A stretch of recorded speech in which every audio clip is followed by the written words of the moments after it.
set to take the field.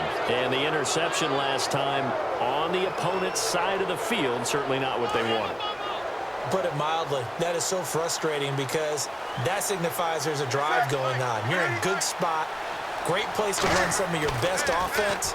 Instead, they turn the ball over. Yeah, turned the ball over last time. See if they can avoid doing it here. Give him 9 there on the first down completion.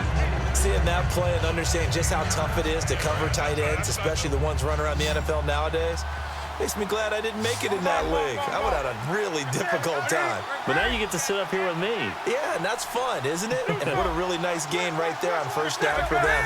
Brings up a nice second down for them. They go play action with Stewart. Now Newton. Funches with a catch over the middle. That one goes for 24 yards.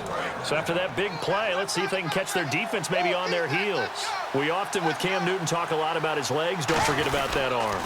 He can throw it on a rope. He can loft it. He's got the touch that's been developed throughout his career. But the big part about just watching him throw it seems almost effortless. And frankly, Brandon, we're talking about things I'm not sure we ever thought we'd talk about in the NFL, and a lot of that is the speed at the linebacker position. A lot of these guys in college, they were safeties. They moved them up to outside linebacker to combat the spread offenses, and now we're seeing it in the NFL. Those same guys using their speed to make plays in the backfield, similar to that one. The reception good for 7. It's third down. And this time they go underneath for a simple pitch and catch. And not only do you get the pitch and catch, Brandon, but you're able to keep the receiver moving when you hit him with the drag route. An extra defensive back in the game now here for 3rd and 4. From the gun on 3rd down, Newton. And Gen's got it. The 6 yards on the pickup, and it leaves him with a 1st and goal. A little football 101 there. You just see the receiver try to run down the defender, meaning he goes right at him and really trying to move him a little bit towards the center of the field so he can put his foot in the ground and break to the out, to the sideline, and make a catch.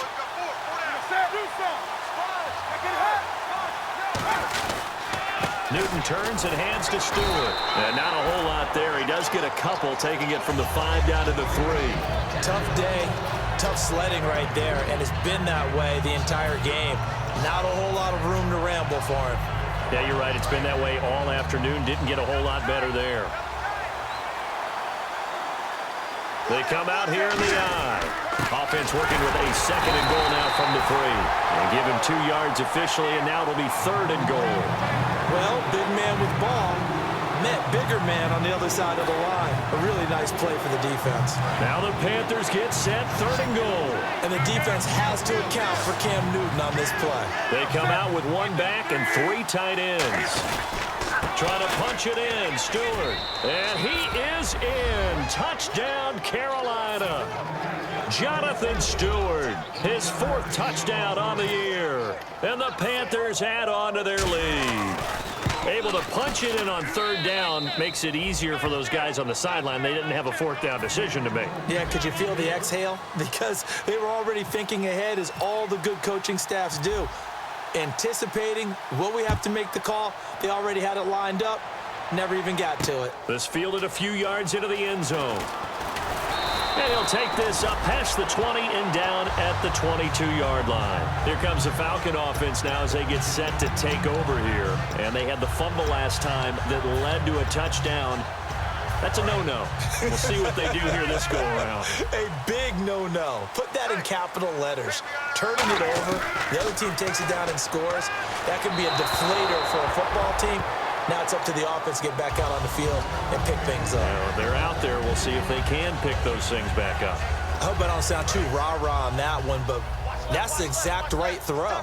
Either your receiver gets it or no one gets it. Give him a lot of credit for being really precise with it. Got rid of it. No one got it. Only a yard on the pickup there, so it leaves them needing a conversion here on 3rd and a tough 9.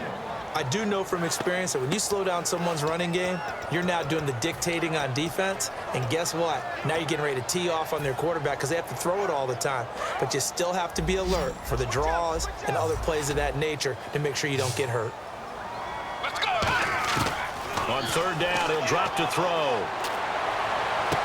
And he couldn't hang on to it through the contact. Incomplete.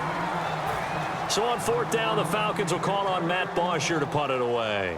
Back deep for the Panthers, Ted Ginn.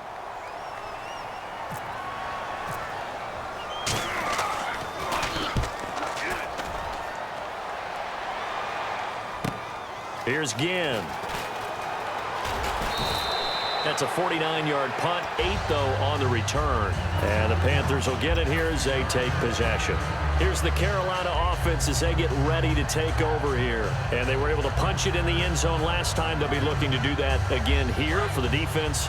Obviously, they'll be looking to stop them from punching it back in the end zone. It always is punch-counter-punch, isn't it? And which team has the advantage? Well, let's just go back. Last time on offense, they rolled downfield, got into a good rhythm. You can see a little more bounce in and out of the huddle. You can see the sideline really get into the game. So defensively, you're thinking to yourself, how do we take that away from them? How do we get the advantage back? Let's see what they come up with. I think pressure is always the first way to go. You love pressure. I love it. We'll see if they dial it up this drive. On second down, they run with Stewart. And he's got some space here. And he eventually goes down, but not before reaching the 30-yard line. Dance class, anyone? Did you see the steps between the quarterback and the running back on that counter play? That's what you need for a good counter. You have to have it because you're setting up your blocking. There's a timing element as well, but they have to marry up their steps. Otherwise, that timing gets thrown out the window. Timing was great there and a big run. And he's got about 5 yards as he's taken down right at the 25. The tackle made by the young rookie, Deion Jones. And that's exactly what you want on a first down run. Pick up 5 yards, bring up 2nd and 5.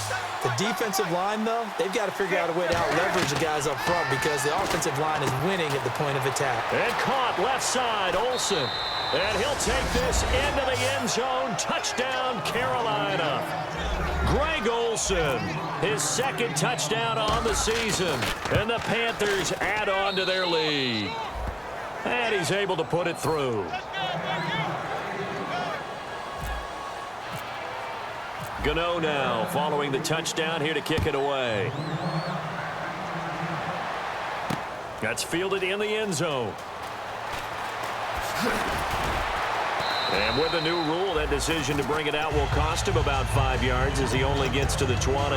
Atlanta now coming out on the field. And on the last go-around, they really couldn't get anything going.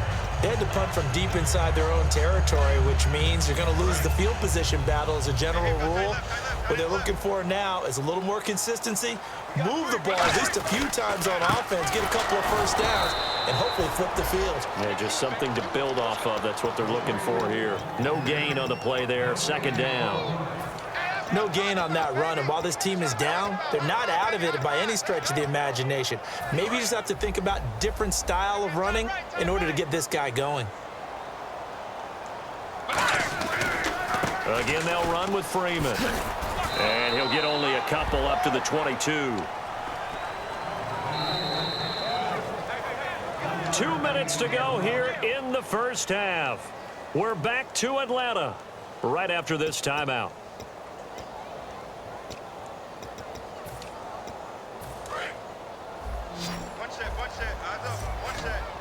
Five wides in the game, 4 of them to the right side.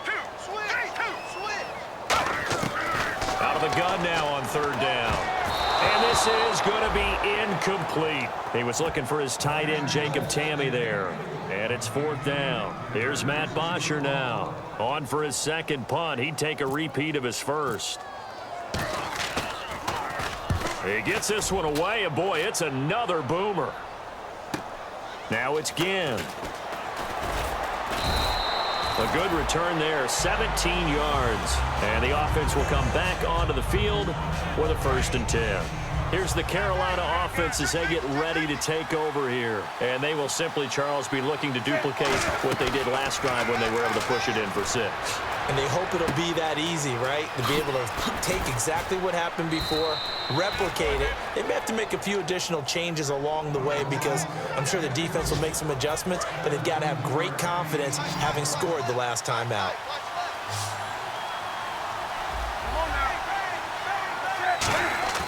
Now Newton on 1st down. Dancing to his left. And brought down, but not before they're inside the 25. It's a pickup of 19. And the Panthers are going to get a first down. Oh, my Cam. There's times when I'm not analyzing up here. I'm just appreciating. Led NFL quarterbacks in rushing last year. He is truly the ultimate weapon at that position. And able to push his way forward here for a good little gain. It's a 6-yard pickup, and it gets him to 2nd and 4. I do know that owners, when they watch their quarterbacks running with the football, they usually hold their breath because that's the franchise. But when you're getting that kind of a gain, hard to argue against calling it. Caught on the left side by Benjamin. And he's able to work it here to the 8-yard line. 7 yards on the pickup there, and now they've got it 1st and goal. That was a nice completion on an out route, and those types of plays are the result of arm strength by the quarterback and timing by the receiver. Defense really showing respect to the deep ball here, playing off the receivers. Here's Newton. Cam fighting. He lost the football. It's out. On plays like this where the ball comes free, it's often unusual for the team that lost it to get it back because this is the quarterback. The ball gets away from him. Everyone else is trying to execute what they're supposed to do on offense. They're usually looking in the other direction, downfield, or have moved away from it. In this case, though, a teammate is able to come up with the ball. The intended target that time was Jonathan Stewart, and it's 3rd down. So many components go into a well-executed screen pass. You've got to sell. Offensive line's got to sell like they've missed. Now hold everything here. We're going to get a timeout by the offense. It's just their first, so they'll have 2 remaining here before we get to halftime. They come out here in the eye. Now it's Newton here off the bootleg. And he'll be hit as he releases it, and that'll fall incomplete. 3rd down is a down. Both sides know they absolutely have to win, and the name of the game for the defense is pressure on the quarterback. But pressure on the quarterback with contact, that's how you end up winning it.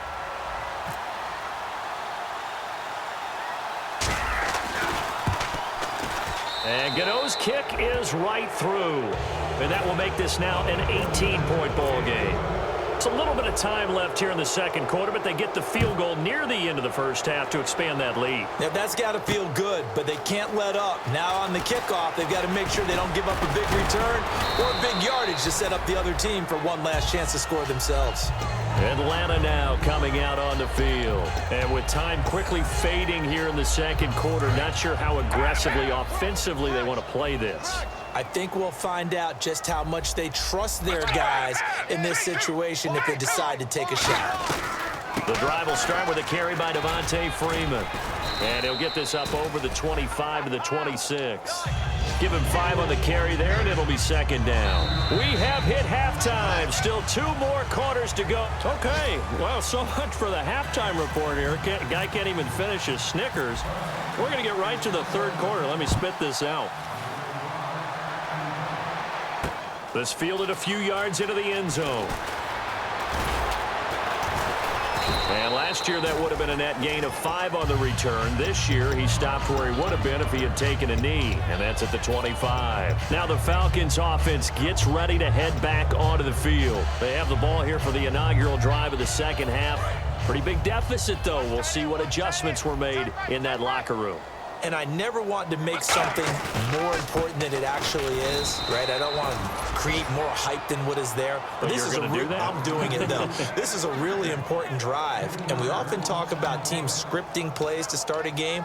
A lot of them script to start the 2nd half, too.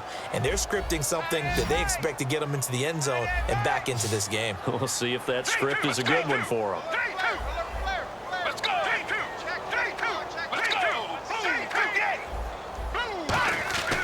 They'll look to throw. And this is Gabriel on the catch. 15 yards through the air and a first down. Never make the mistake that the slot receivers, especially the little guys like we're watching here, are just quicker than fast. A lot of them combine quickness and speed, and they catch a lot of footballs, as we just saw there.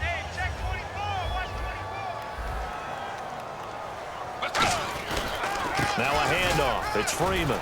And there just continues to be nowhere to run. He's bottled up again at the line of scrimmage. Well, so many times we look at a short run and we praise the offense for trying to set the tempo and establish things, but the defensive guys, Hey, they just won the battle there. It wasn't a big run given up. They don't know